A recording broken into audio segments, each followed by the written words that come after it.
చేయుమయా జీవనదిని ఆయుధములో ప్రవహింపచేయుమయా శరీర క్రియలన్నీయు మాలో నశింపచేయుమయా శరీర క్రియలన్నీయు మాలో నశింపచేయుమయా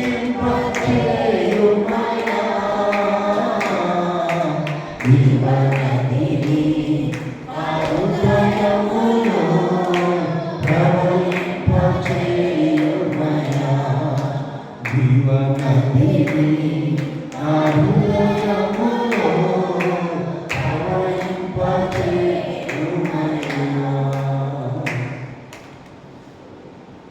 బైబిల్ గ్రంథంలో నుంచి యేసు ప్రభువులో ఎక్కువ ఆయనకున్న లక్షణాలలో ఎక్కువ మనకి కనబడేది ఏంటంటే ఎక్కువ ఈ భూలోకంలో 3.5 సంవత్సరాలు ఆయన భూమి మీద ఉన్నప్పుడు ఎక్కువగా ఆయనలో శిలువ మరణం అంతగా ఆయనలో ఏం కనబడుతుంది చెప్పాలి లక్షణాలలో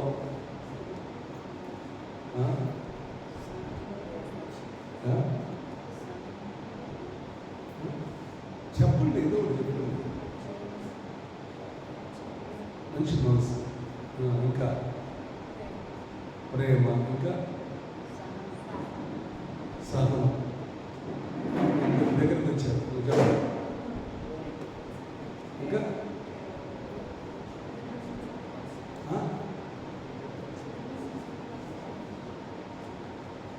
మంచిది. ఆయనలో ఉండే లక్షణాలలో ఒక్క లక్షణం చాలా ముఖ్యమైనది ఎవరికైనా సరే తగ్గింపు. ఆయనలో ఉన్న లక్షణాల్లో ఏంటంటే ఓర్మి. తగ్గింపు అన్నదే ఓర్మి అన్నది అర్థమైంది. ఆయనలో ఉన్నది ఆయన దేవుని కుమారుడు ఏంటి కూడా దేవునితో కూడా ఎంచుకునే భాగ్యం అని ఎంచుకోనక ఆయన తగ్గించుకొని ఏం చేశాడు, దాసుడు స్వరూపంలో ధరించుకున్నవాడు. మేన్ ఒక చెంప కొడితే ఒక చెంప చూపించమని చెప్పిన వాడే ఒకటి తక్కువ 40 దెబ్బలు కొట్టినా కూడా తిరిగి ఎందుకు నన్ను కొడుతున్నానని కూడా అనలేదు. అదే ఆయనలో ఉన్నది శిలువ మరణం అంతవరకు కూడా ఎక్కడా కోపపడ్డట్టు లేదు. ఒక దేవాలయంలో తప్ప ఆయనకు కోపం ఎక్కడుంది, ఎక్కడ పడ్డాడు? తన తండ్రి దేవాలయంలో కోపడ్డాడు. ఆ దేవాలయం ఇప్పటికీ అంతా కూడా కొన్ని పునాదుల వరకు ఉన్నాయి. మేము ఆ దేవాలయం కూడా ఎరుషలేము వెళ్ళినప్పుడు ఆ దేవాలయం కూడా వెళ్ళాం. ఆ దేవాలయం దగ్గర ఏం చేసి ఎరుషలేముకి కొద్ది ముందు ఎరుషలేము మందిరానికైనా ఆ యొక్క గోడలకి కొద్ది ముందు ఉంటుంది అనమాట. మందిరం ఉంటుంది. హల్లెలూయా హల్లెలూయా. అయితే ఒక్క విషయాన్ని మనం జ్ఞాపకం చేసుకోవాలి ఈరోజు. నా ప్రియమైన దేవుడు లేదా, ఆ మందిరమును ఎందుకు కోపడ్డాడు అని చూస్తే తండ్రి యొక్క గృహం ఏమైంది? మందిరము ఎంతకాడికి అది దొంగల గృహగాను చూసినప్పుడు, అంటే ఒక వ్యాపారం చేసే వాళ్ళకి, నాణ్యాలు మార్చుకున్న వారికి, అలాగే గువ్వలను మార్చుకునే వారికి ఒక వ్యాపార స్థలముగా మారిపోయింది. అదైతుంది. వ్యాపార స్థలంగా మారిపోతున్నప్పుడు ఆయన్ని చూసి వ్యాపారం చేసే వాళ్ళు ఎలా ఉంటారు? రూపాయి 2 రూపాయలు వచ్చేస్తాం ఇక అనిపించుతుందా? 10 రూపాయలు అంటే వాళ్ళ వ్యాపారాలు వేరుగా ఉంటాయి. అక్కడ ఇక భక్తి కనపడదు. అర్థమవుతుందా? భక్తి అనేది కనపడదు. అక్కడ ఒక్కసారిగా ఎన్ని పడగొట్టేసి ఒక్కసారి కోపపడనట్టుగా మనం చూస్తున్నాం బైబిల్ మొత్తం కూడా. అయితే ఆయనలో ఉన్న లక్షణం అనేది చాలా అది ముఖ్యం అన్నమాట. అందుకోసం మత్తయి సువార్తలో 11వ అధ్యాయంలో ప్రభు చెప్తూ ఉంటాడు. 11:29. నేను స్వాస్తికుడును దీన మనస్సు గలవాడును,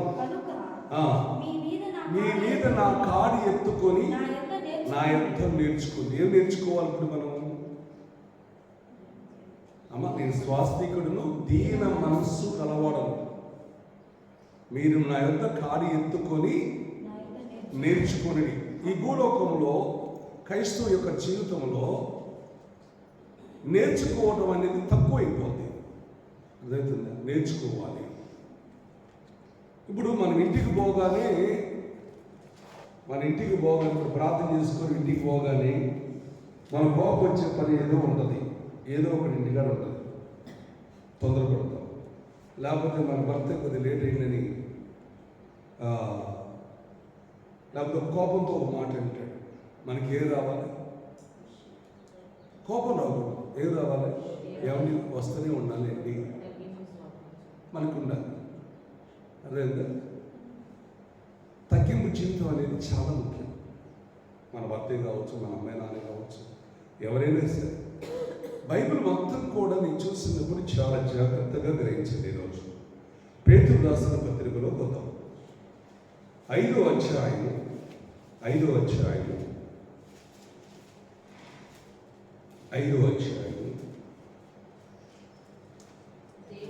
వచనం. చిన్నపిల్లలారా, మీరు పెద్దలకు లోబడి ఉండుడి, మీరందరూ ఎదుటి వారి ఎడల దీన మనస్సు అనే వస్త్రమును ధరించుకొని మిమ్మల్ని మీరు అలంకరించుకొనుడి. జాగ్రత్త గ్రహించి. యేసు ప్రభు చేసింది ఇదే. ఎవరి ఎదుట? మనుషులు ఎదుటున్నారా? మనుషుల్లోనే ఆయన తిరిగింది.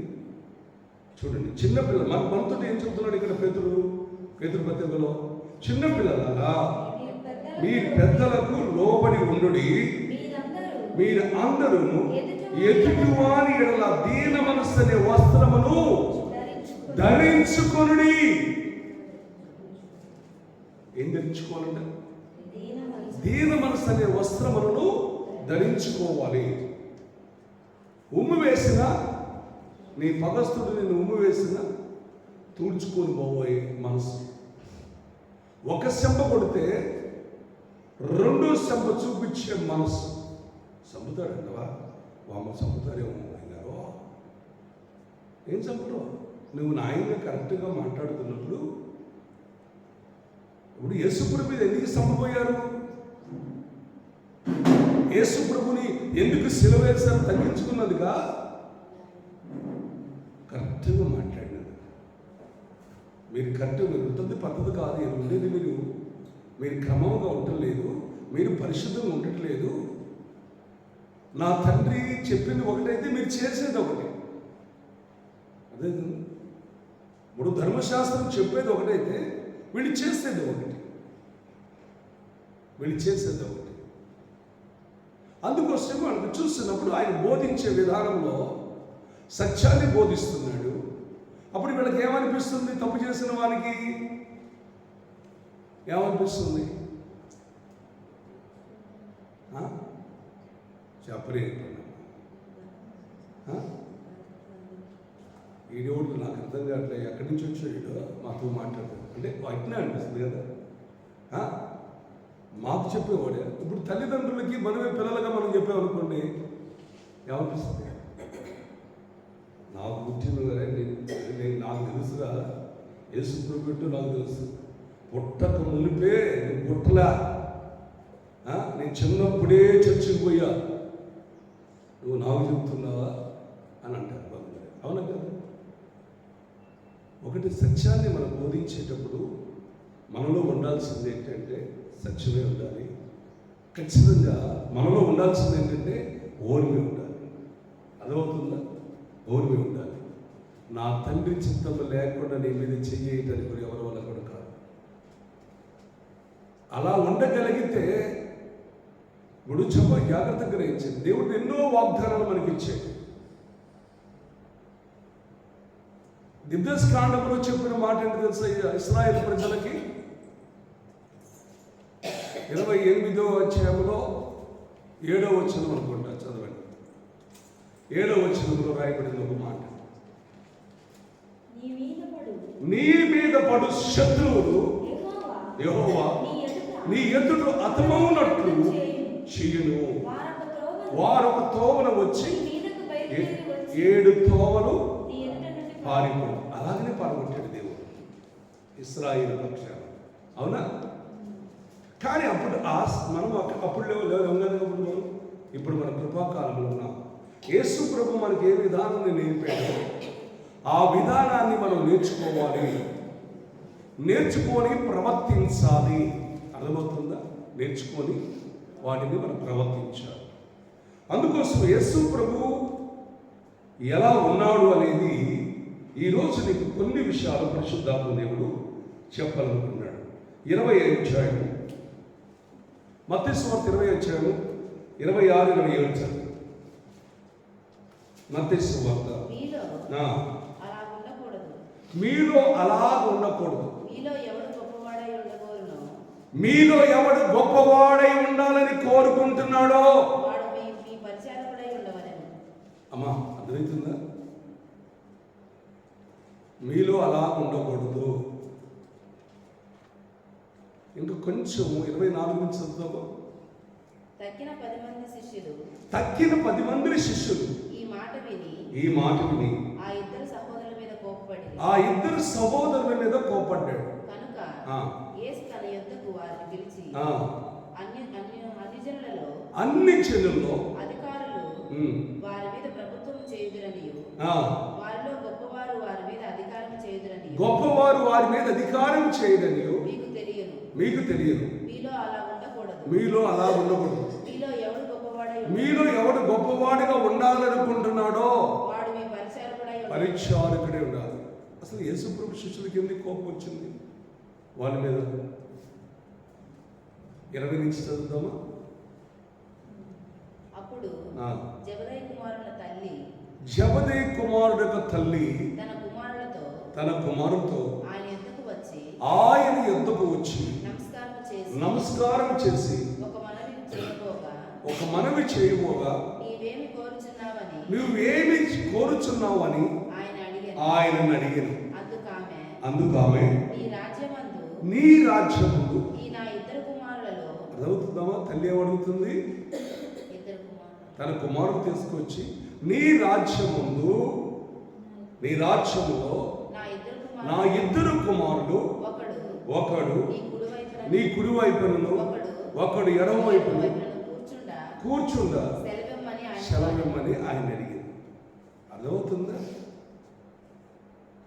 తల్లికున్న ఆశ ఏంటి?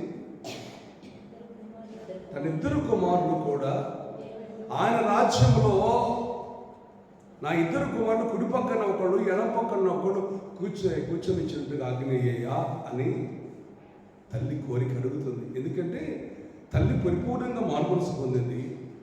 ఆ రాజ్యం గురించి తెలుసుకుంది. ఈ లోకంలో కొంతకాలమే ఉంటావు, ఆ రాజ్యంలో యుగయుగాలు ఉంటావు. నా బిడ్డలు కూడా ఉండాలి. అర్థమవుతుంది?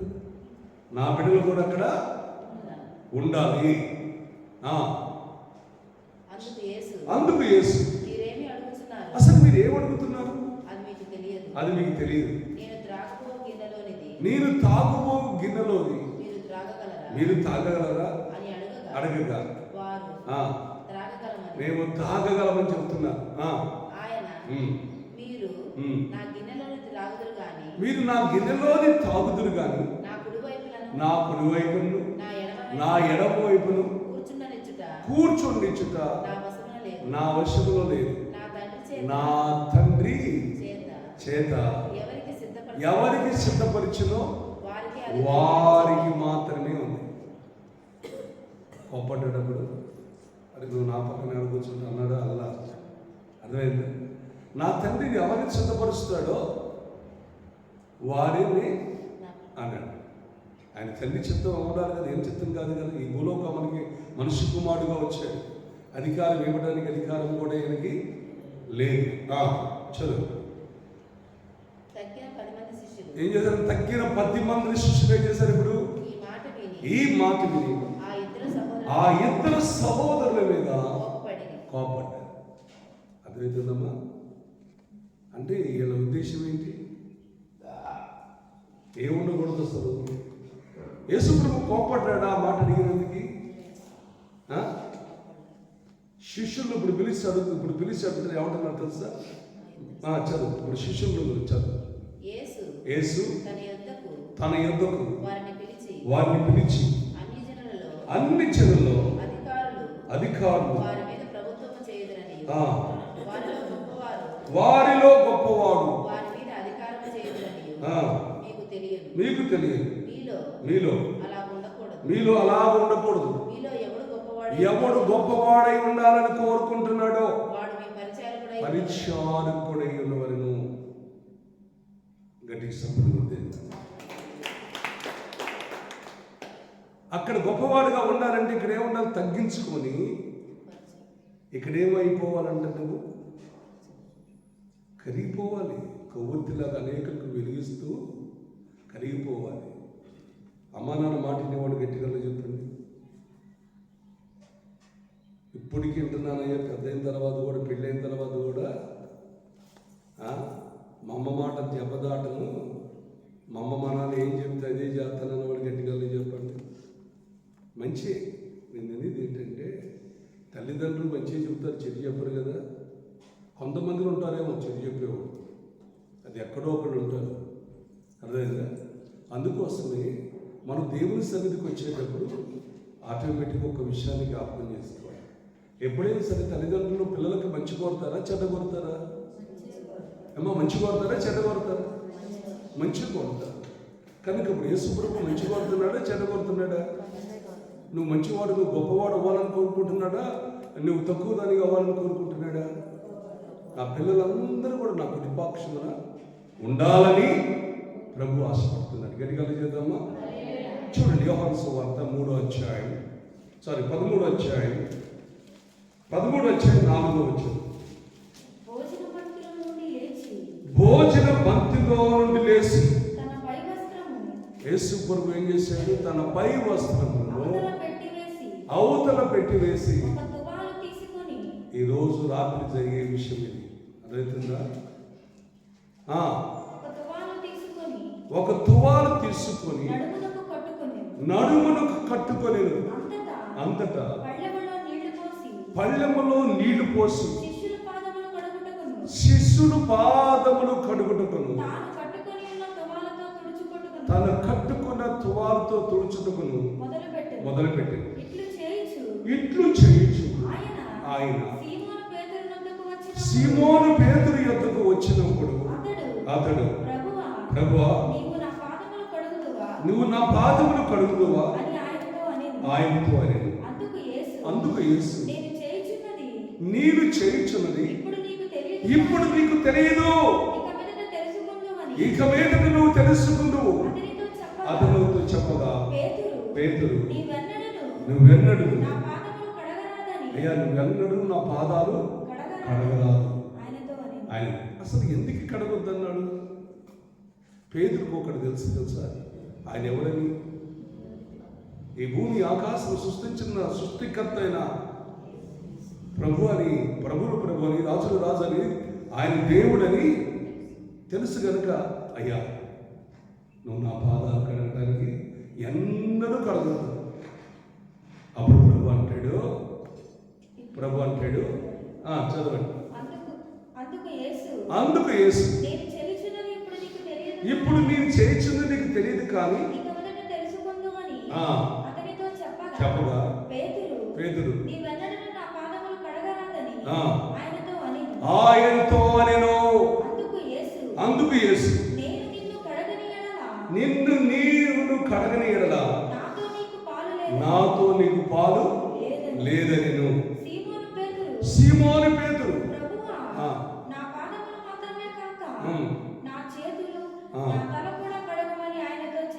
చాలండి.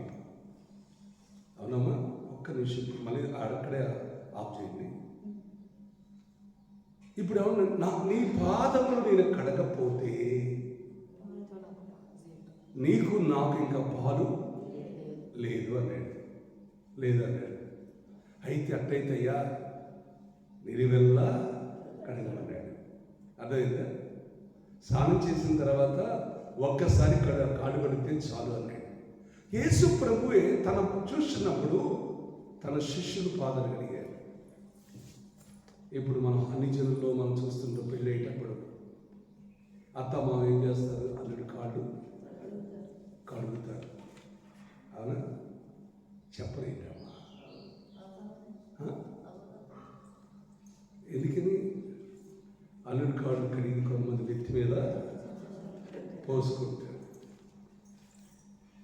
అంటే తర్వాత ఎప్పుడు పోసుకోడు, ఎప్పుడు కాళ్ళు కడిగాడో ఇప్పుడు మామూలు తొక్కుని పెడుతుంటాడు అని చెప్తున్నా. మామూలుగా కొంతమంది, ఇప్పుడే కాదు, కొంతమంది ఉంటారులే అందరూ. కానీ ప్రభు చెప్పేది తెలుసా, ప్రభు పెళ్ళిళ్ళలో కాదు, ఇది కాదు, నేను నీకు ఎలా కాళ్ళు కడుగుతున్నానో నువ్వు అలాగనే నువ్వు తర్వాత నీకు ఇప్పుడు అర్థం కాదు, తర్వాత నీకు అర్థమైంది. యేసు ప్రభు ఖచ్చితంగా ఆయనలో ఎంత తగ్గింపు ఒక్కసారి ఆలోచించు. అసలు నేను దేవుని కుమారుడైంది, నేను సింహాసనం మీద కూర్చుంటే వీళ్ళందరూ నా దగ్గరికి వచ్చి నా దగ్గరికి వస్తారు, వరలుతాను అనుకున్నాడా? నేను రోజు నిత్యము పూజించబడాలి, నిత్యము నేను అనుకోలేదు. నా ప్రియమైన ఒక్కసారి ఆలోచించండి, యేసు ప్రభు ఎంత తగ్గించుకుని ఉన్నాడు. ఎప్పుడైనా మిమ్మ పాదాలు కడిగారా? మీ నాన్న పాదాలు కడిగారా? కడగలేదు.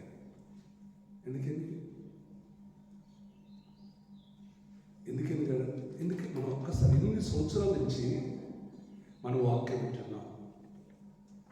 ఒక సంవత్సరం మనం చర్చి కాడికి వచ్చేటప్పటికల్లా ఒక్కరోజు మాత్రం అది కూడా ఒక్కరోజు ఒకరి కాళ్ళు ఒకరి పాదాలు కడుక్కుంటున్నాం. నీకు కోపం వచ్చినప్పుడల్లా నువ్వేం చేయాలి తెలుసా? నీకు తగ్గింపు కనపడాలంటే, యేసు ప్రభు క్రీస్తు కలిగిన మనస్సును కలిగి ఉండాలంటే, నీలో యేసయ్య మనస్సు, యేసు పరిశుద్ధాత్మ నీలోకి రావాలంటే నువ్వేం చేయాలి తెలుసా? పాదాలు కడిగి మనసు నీకు రావాలి. ఎవరి మీద నీకు కోపం వచ్చిందనుకో, ఇప్పుడు మా లక్ష్మి గారి మీద నాకు కోపం వచ్చింది, బాగా చెబుతున్నమాట, కోపం నాకు బాగా వచ్చింది, లేకపోతే ఆమె మీద నాకు కోపం వచ్చింది, నా మీద కోపం వచ్చింది అనుకో, నా కోపం పోవాలంటే ఇద్దరికి కోపం ఉంది.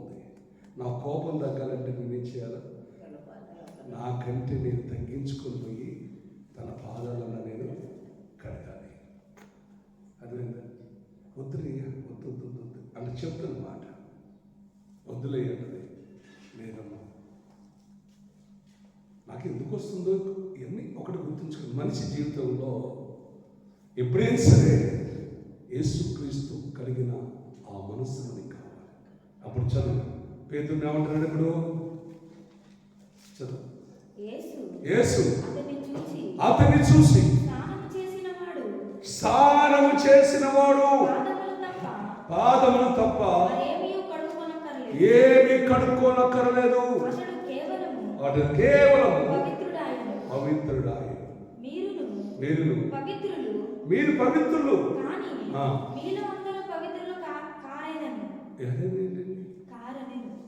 అంటే మీరు పవిత్రులే, కానీ మీలో కొంతమంది అపవిత్రులు ఉన్నారు. ఉన్నట్టేనా? ఎవరున్నారు అక్కడ? అప్పుడు యోధ ఉన్నాడు, అర్థమవుతుంది. యోధ కాళ్ళు కూడా కడిగాడు, అప్పగించే యోధ కాళ్ళు కూడా కడిగాడు. 14 వచ్చిన చదువు.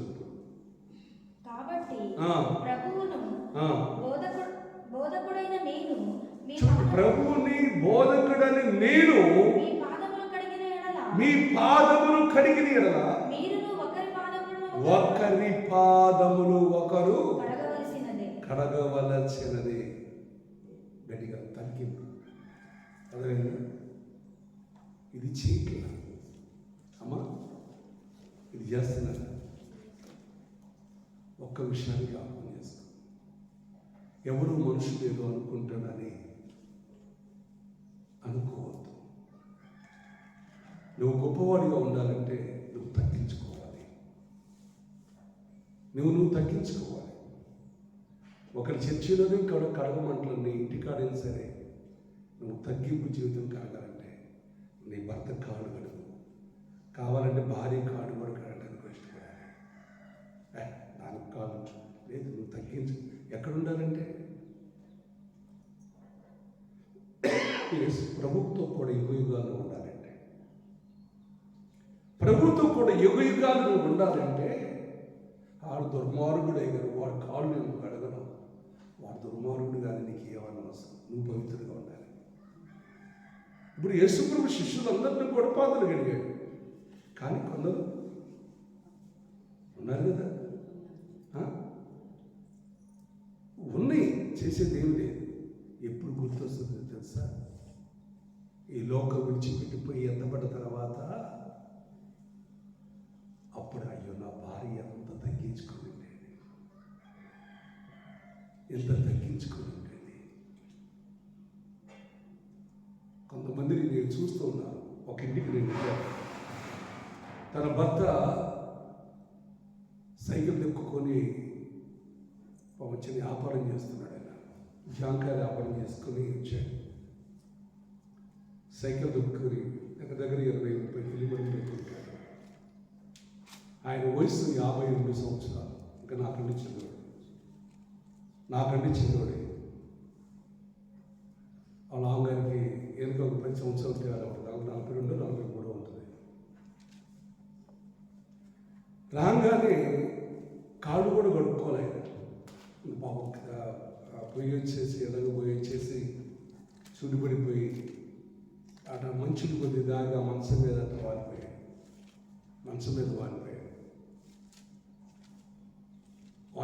నేను పోయేటప్పటికల్లా నీళ్లు తీసుకొచ్చి శుభ్రంగా కాళ్ళు కడిగి ముఖం దూడ్చి చేతులు దూరుస్తుంది. ఏమైంది అన్న నేను ఒకసారి మరి మంచంలో పడుకున్నాడు, కాళ్ళు కడుగుతుంది, శుభ్రంగా దూడుతున్నాడు కదా, ఏమైంది అయ్యారు, ఏం కాలేదు ఇప్పుడు ఎండకు పోయి ఇచ్చాడు మా ఆయన. నేనే చుడిపడిపోయి కాళ్ళు కూడా కట్టుకోవడానికి ఓపిక ఆయనకి లేదు, అందుకోసం నేనే కడుగుతున్నాను. అసలు నాకు అనిపించింది అంటే అర్థమైందా? ఈ ఒక్కసారి అమ్మ చేసింది ఇదివరకు కూడా వారానికి ఒక్కసారి ఏం చేస్తాను అయ్యారు. ఏమైనా ఎప్పుడు చుడిపడిపోతాడో ఒక్కసారి ఏం చేస్తాను. ఎప్పుడన్నా మీ ఆయన ఎప్పుడన్నా కొట్టాడా? ఎంత మటుకు మా ఆయన కొట్టలేదు. తాగుతాడా?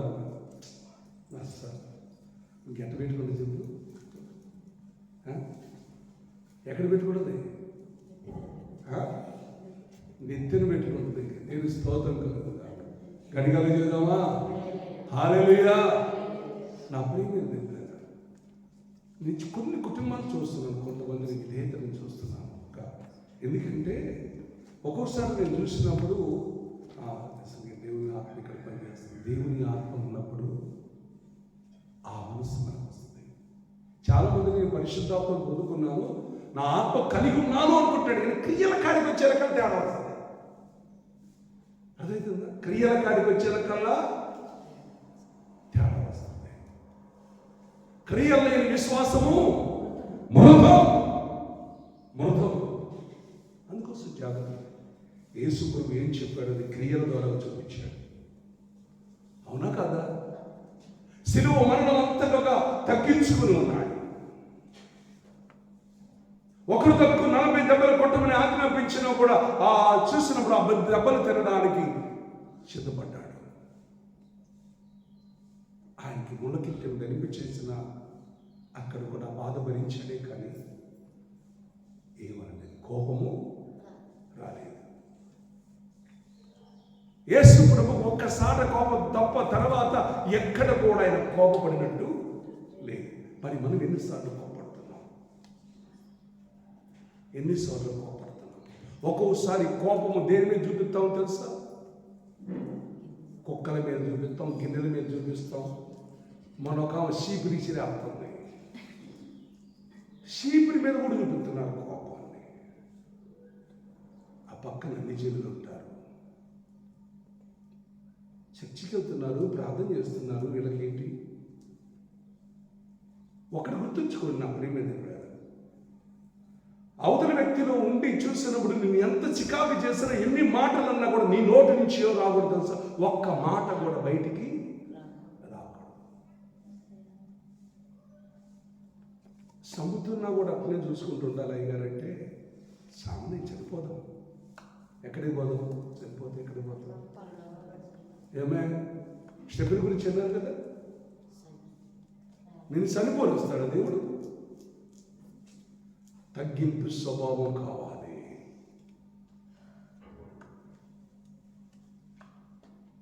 ఆ తగ్గింపు స్వభావం నీకు లేకపోతే సర్పం మింగివేసినట్లుగా నిన్ను మింగివేస్తుంది అపవాది. అపవాదికి సోటి ఒక్కొక్కడి. అపవాదికి ఎక్కడుంది ఆ మాట? యాకోబా ఏమా? యాకోబులోనేనా?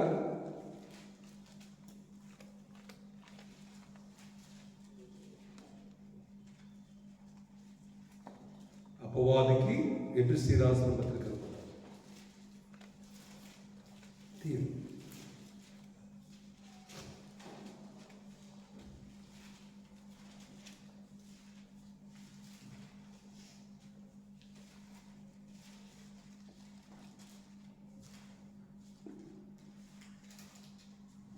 అపవాదికి చోటు ఇవ్వద్దంటాడు.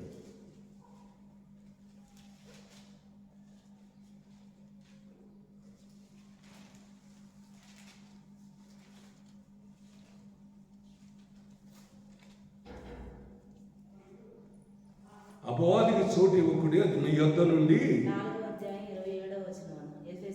ఎఫెసీ 4:27. అపవాదికి చోటు ఇవ్వకుడి. ఒక్క నిమిషం. అపవాదికి చోటు ఇవ్వకుడి. ఇంకొక మాట కూడా ఉంది, అది కూడా చూపిస్తాను.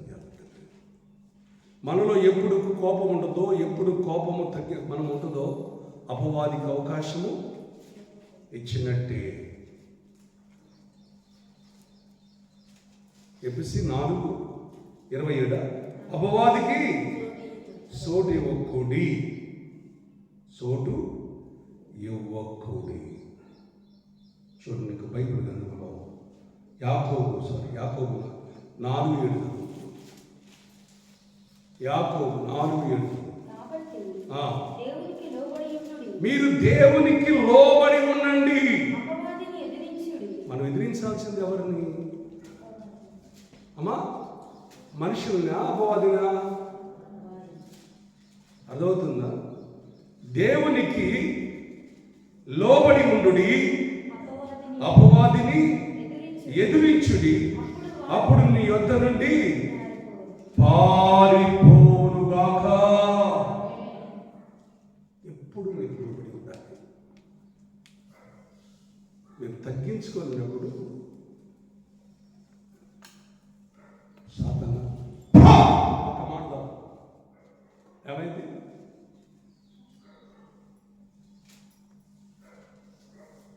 అది వెళ్ళిపోయింది. గడిగాలో చేద్దామా? అందుకోసమే చిన్నపిల్లలారా మీ పెద్దలకు లోబడి ఉండండి. ఎదుటి వారి ఎలా దీన మనసుని వస్త్రమును ధరించుకొనడి, మిమ్మల్ని అలంకరించుకోండి. దేవుడు అహంకారుని ఎదిరించి దీనులకు కృపనుగ్రహించునుగాక. దీనునికి ఏమొస్తాడు? కృప. తట్టుకోలేకపోతున్నాను.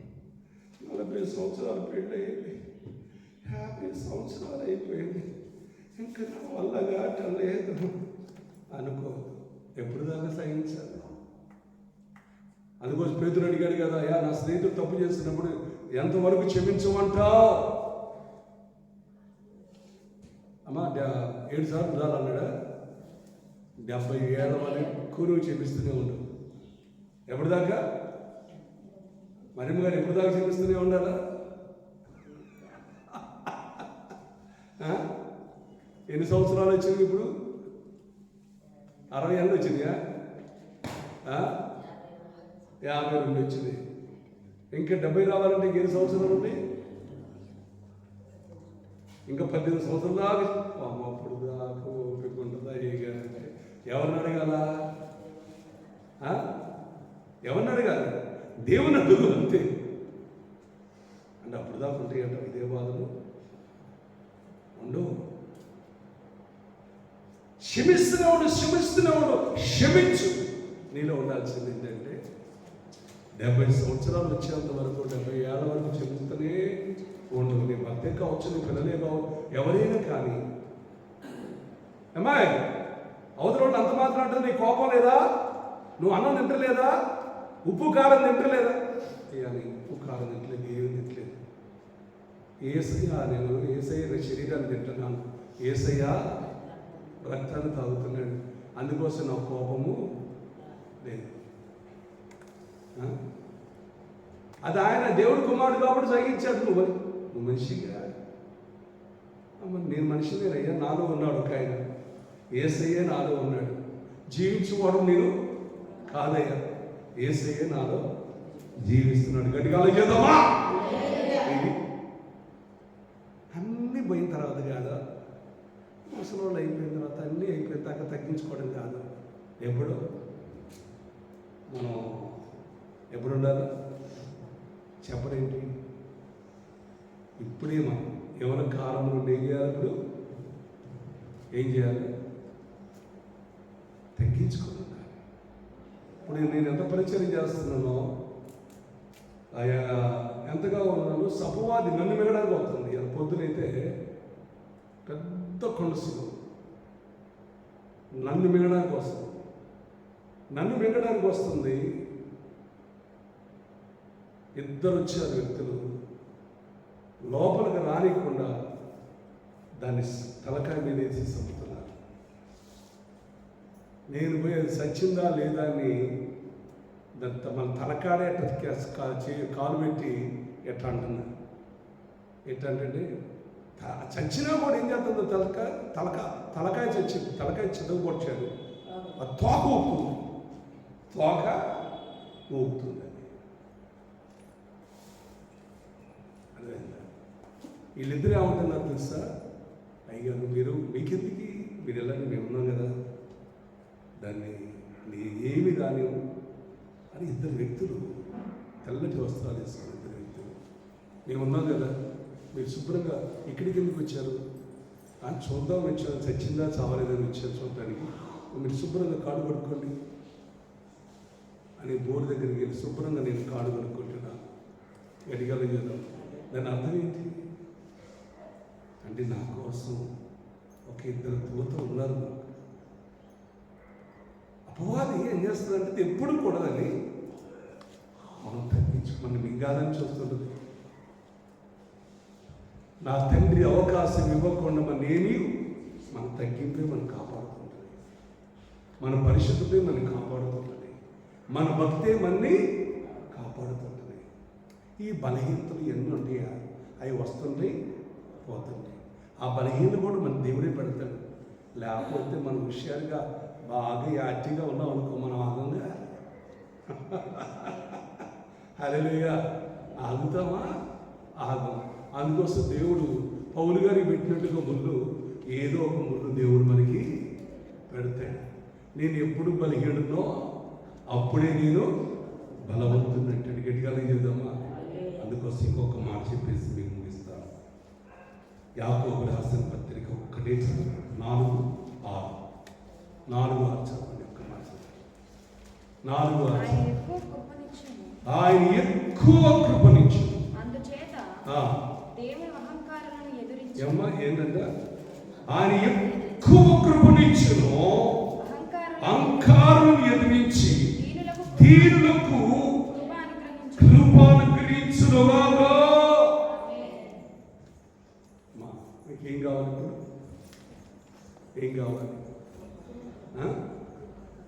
ఇప్పుడు ఏం చేయాలి? ఇప్పుడు తగ్గించుకోవాలి. ఇప్పుడు ఏం చేయాలి? రేపు మనకు ఏముంది? రేపు గుడ్ ఫ్రైడే ఏంటి? గుడ్ ఫ్రైడే అంటే యేసు ప్రభు మన కొరకు శిలువ వేసిన రోజు, మన కొరకు ఆయన చనిపోయిన రోజు. అవునా? ఆయన ఎంత తగ్గించుకొని ఉన్నాడు. మనం కూడా ఏం చేద్దాం? మళ్ళీ చర్చికి వచ్చేటప్పటికల్లా ఎవరి మీద కోపం ఉందో వాళ్ళ పాదాలన్నీ కడిగి వద్దాం, లేకపోతే వాళ్ళ పాదాలు కడగకపోతే కడగపోయాం, సమాధానం అన్నా పెడదామా? మర్చిపోవచ్చు. ఇప్పుడు దాకా నేను ఏదంటే నేను బాధ పెట్టి నేను క్షమించు, ఎవరిని నేను బాధ పెట్టినట్టు క్షమించు. అదే అత్తయ్య నేను బాధ పెట్టినట్టు చూపించు. ఏం రావాలి? ఇప్పుడు ఏం రావాలి? నువ్వు తగ్గించుకోవడం వల్ల నీదేదో పోయినట్టుగా, నువ్వు తగ్గించుకోవడం వల్ల ఎక్కడ ఉండబోతున్నావు? గొప్పవాడిగా ఉండబోతున్నావు. అదేవిధంగా పరిశుద్ధిగా ఉండబోతున్నావు. అందుకోసమే పేతురుకు తెలుసు ఆయన యేసు ప్రభు దేవుడు కుమారుడని, దేవుడని. అందుకోసమే నన్ను కడగొద్దయ్యా అన్నాడు. నాకు నేను కడగపోతే, నీ బాధను నేను కడగపోతే నాకు నీకు పాలు లేదు. హల్లెలూయా. పాలు లేదు. అందుకోసమే ప్రేమని కూడా యేసు ప్రభు తన శిష్యుల పాదాలు కడిగి తను ఎంతగా తగ్గించుకున్నాడు. శిలువ మరణం అంతగా తగ్గించుకున్నాడు. మనం కూడా తగ్గించుకొని మన జీవితం గొప్ప తల్లిదైంది. ఆ తల్లి కోరిక ఏంటి? నా ఇద్దరు కుమారులు ప్రభు కుడి పాక్షంలో ఒకళ్ళు ఎడమ పక్కన పడుకొచ్చుకుంది. మరి నీకు లేదా? నీకుందా? నీకుందా లేదా? ఎక్కడ ఉండాలని? పోతానో పోను. ఇది ఒక పెద్ద అపవాది పెట్టే మీకు డౌట్. అపవాది పెట్టే డౌట్. అసలు పరలోకం ఉందో లేదో చాలామందికి ఇది ఒక డౌట్. అర్థమైందా? ఒకటి గుర్తుంచుకో, నీకు ఎరుషలేము వెళ్ళితే చూస్తే కనపడితే అన్నీ కూడా ఇప్పటికీ వాస్తవాలు అలా ఉన్నాయి. అర్థమైందా? నా ప్రియమైన నేను ఒక్కటి మీకు చెప్పేది, ఉపవాసాలు ఇంకా దగ్గరకు వచ్చేసినాయి. ఈ ఉపవాస దినాలలో మీరు ఏం నేర్చుకున్నారో నాకైతే తెలియదు, కానీ నాకైతే చాలా విషయాలు దేవుడు నాతో మాట్లాడినట్టు అనిపిస్తుంది. నాకు తెలవని విషయాలు దేవుడు నాతో మాట్లాడిన బలపరిచినట్టు అనిపిస్తుంది. అదైతే బలపరుస్తున్నాడు. నువ్వు కూడా నేను ఎదుటి వారి అలా నేర మనసుని వస్త్రం ధరించుకొని ప్రభువు యేసుక్రీస్తుని పోలి నడుచుకున్నాం. శిలువ మరణం అంతగా తగ్గించుకున్నాం. ఈ చిన్న మాటలు దేవుడు దీవించిన ప్రార్థన. మా పరిశుద్ధుడైన నా తండ్రి యేసయ్యా నీకు వందనాలు చెల్లిస్తున్నాను. ప్రభువా యేసయ్యా మమ్మల్ని క్షమించమని ప్రార్థిస్తున్నాను. ప్రభువా మమ్మల్ని క్షమించయ్యా, మమ్మల్ని క్షమించు ప్రభువా, మమ్మల్ని క్షమించి యేసు రెండు చేతులు పైకెత్తి యేసయ్యా మమ్మల్ని క్షమించు, మమ్మల్ని క్షమించు ప్రభువా, మమ్మల్ని క్షమించు ప్రభువా. ఎదుటి వారి మా తల్లిదండ్రులకు లోబడలేకపోతున్నాం, పెద్దలకు లోబడలేకపోతున్నాం.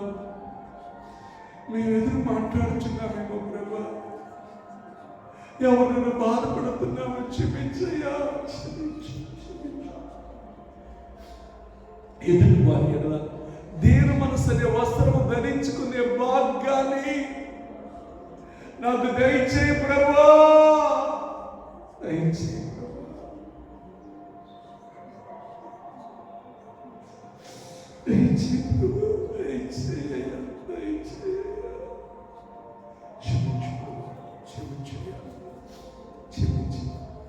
దేవుని కుమారుడు వేయండి, దేవుడు వేయండి. నీ శిష్యుల పాదాలు కడిగినాయి, శిష్యుల పాదాలు కడిగి ఆ మనసు మార్కొనొచ్చుగా మేము కూడా ఒకరి పాదాలు ఒకరి కడిగే వారిగా ఉందాం కాక. తండ్రి చిత్తాన్ని సమస్తము నెరవేర్చిన దేవుడు, చేసి మీరు కూడా ఇలా చేయాలని ఆజ్ఞాపించారు. మేము ఇంకా చేయలేకపోతున్నాం ప్రభా. మమ్మల్ని క్షమించండి, మమ్మల్ని క్షమించమని ఇక్కడ కూడి ఇచ్చిన ప్రతి ఒక్క బిడ్డను, ఈ వాక్యం వింటున్న ప్రతి ఒక్క బిడ్డను, నా తల్లి కుమారుడు నా తల్లికున్న ఆశ మేము కూడా నా పిల్లలు మా పిల్లలు కూడా నీ కుడి పాక్షం కూర్చోని మాకు ఆశ ఉండాలయ్యా. ఉంది, ఇప్పటికీ మాకుంది. మా పిల్లలు లోబడలేకపోతున్నారు. క్షమించయ్యా. మేమందరం కూడా లోబడి తనని తగ్గించుకొని నా తండ్రి దీనులుగా, నా తండ్రి దీని మనసు ధరించుకొని ప్రభా నీ ఎదుట నిలబడే భాగ్యం దయచేయి. అంతకంటే గొప్ప భాగ్యం ఇంకేది లేదయ్యా. అయ్యా నీకు వందనాలు చెల్లిస్తున్నాను. మీలో గొప్పవాడుగా ఉండాలి అనుకోండి, పరలోకములో ఉండాలంటే ఇక్కడ మీరు పరిచారికులై ఉండండి. మీకు మీరు తగ్గించుకొని, నేను ఈ లోకంలో ఉన్నప్పుడు 2024 క్రితము ఎంతగా శిలువ మరణం అంతగా తగ్గించుకొని ఉన్నానో మీరు కూడా అలా ఉంటుంది. మీరు నాతో కూడా ఉంటారు. నా కుడిపాక్షములు కూర్చుంటారు, నా ఎడమ పక్కన మీరు కూర్చుంటారు. ఓ నీ కావాలా నా ప్రియమైన సంగమా, నా ప్రియమైన దేవుని కుమారుడు తీర్మానం చేసుకో. ఈ రోజు నుంచి నేను కోపం తీసివేసుకుంటున్నాను, నా కోపాన్ని తీసివేసుకుంటున్నాను.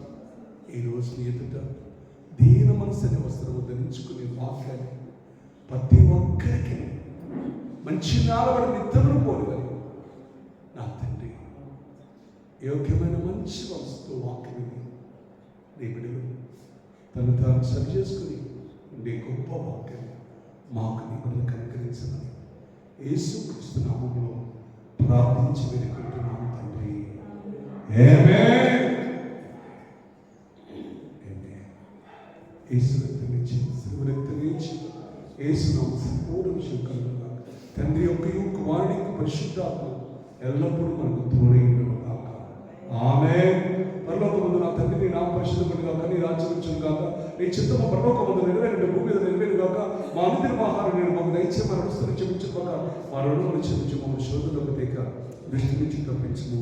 ఎందుకనగా రాజ్యము, శక్తి, బలము